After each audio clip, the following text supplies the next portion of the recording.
pa nga eh. So, ayan, dito yan. Di ba sa haba dito ngayon, wala na, di ba? Tapos ang kinis na, makinis na sa pisco, mas makinis pa siya. So, tingnan natin naman natin. Nabangga rin ako dito. Malaki ang damage niya dito. May lubog siya, yupi-yupi, may gas-gas. Pero ngayon guys, tingnan niyo naman. Mas makinis pa sa mukha ko kahit gumagamit ako ng skincare. Makinis pa yung sasakyan ko na dahil na pa rin talaga. Tapos hindi siya apat na beses. Kaya burog-burog yung dito likod na yan. Burog-burog yung likod na dito, dito. May mga gas-gas yan lahat-lahat. Ano ka naman muna yung number ko. So, ngayon tingnan mo, pakita mo Alvin. Ayan, di ba ngayon, napakakinis niya na. Tapos pagdating naman dito sa may likuran, let's go. Ayan, good morning guys. Nandito na naman tayo sa Shimmer and Shell para kunin na at tingnan yung gawa ko ng Shimmer and Shell. Kasi kung yung natatandaan guys, pumunta ako dito dati para ipagawa yung sasakyan ko nung nakaraang linggo. So dahil yung sasakyan ko, naibangga ako, nasagi kasi nung mga time na to, hindi pa ako marunong mag-drive. Kaya marami talagang damage sa sasakyan ko. Kaya naman pinagawa ko talaga dito sa Shimmer and Shell. Kaya makikita nyo na yung final throw kung paano siya pinaganda ng Shimmer and Shell. Kaya ready na ba kayo? Let's go! So nandito na tayo sa, ang tawag dito, coating area. Ayan, coating area. Tapos, nandito na tayo sa, so pakita ko na natin ang Shimmer and Shell. Nasa Shimmer and Shell tayo guys. So ngayon naman, ipapakita ko na yung sasakyan ko dati.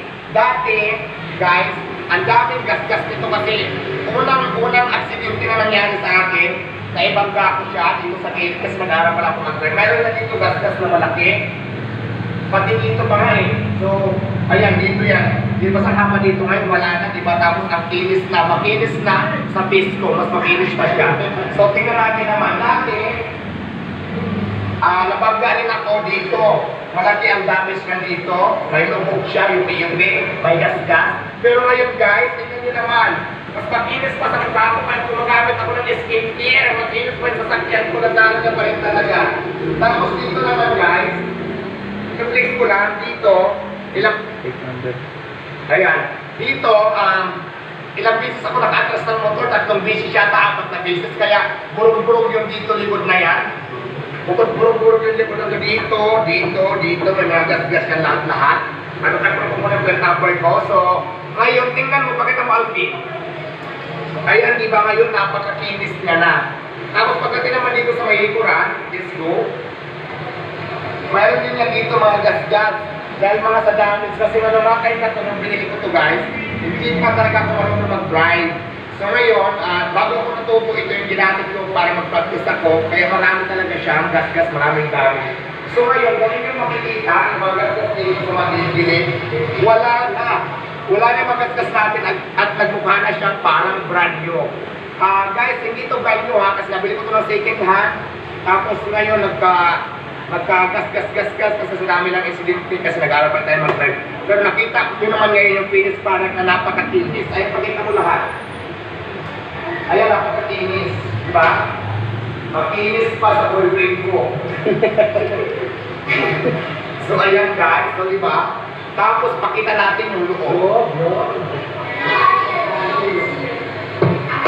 Ayan, dahil naka-back to zero na siya, tapos nilagyan ng antibacterial na Shimmer and Shell. Nilagyan ng antibacterial na Shimmer and Shell. Kasi nga dapat lang talaga lagyan ng antibacterial kasi masinan talaga yung mga balat ko. So nilagyan na nila yan, so hindi na tayo mababacterial sa loob.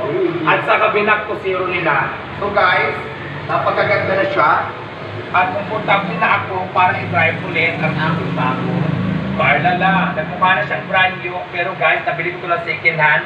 Tapos bukod doon, marami ng gas-gas. Dinala ko sa Shimmer and Shell. Nakita nyo naman kung gaano na siya kaganda ngayon. Dahil niya pa ang brand new. Ito na po yung finished product na from burog-burog to parang brand new nagawa po ng Shimmer and Shell. Ayan guys, hindi pa tayo tapos dahil hindi lang yan. Silipin natin yung makina dahil parang ginawa na rin nilang bago yung makina. Kaya titignan natin. So let's go. Bakit ito yung sinilas ko? Oh my God, nakapit tayo dito itong sinilas ko. Pagpabukas nga.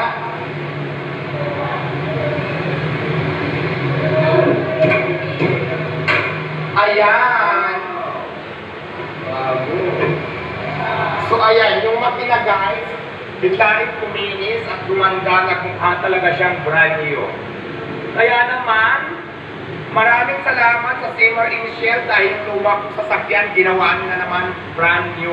Hindi ako bumili ng bagong sasakyan, ito yung luma ko. Kaya lang na mukhang bago dahil pinaganda ng Shimmer Initial. Kaya kung gusto nyo magpagawa ng Shimmer Initial, gusto nyo gumandang inyong mga sasakyan, kung alam nyo luma na inyong mga sasakyan, may mga gasgat at kung ano-ano pa, ang best recommend ko sa inyo guys, according to my experience, mag-Shimmer Initial kayo. Dahil bukas na po sila nationwide. Mag-message lang kayo sa page ng Shimmer Initial, meron na po sila nationwide. At alam ko guys, ready na din sila at open sila para sa lahat po na gusto mag-franchise, gusto mag-negosyo, at gusto makapartner ang Shimmer Initial.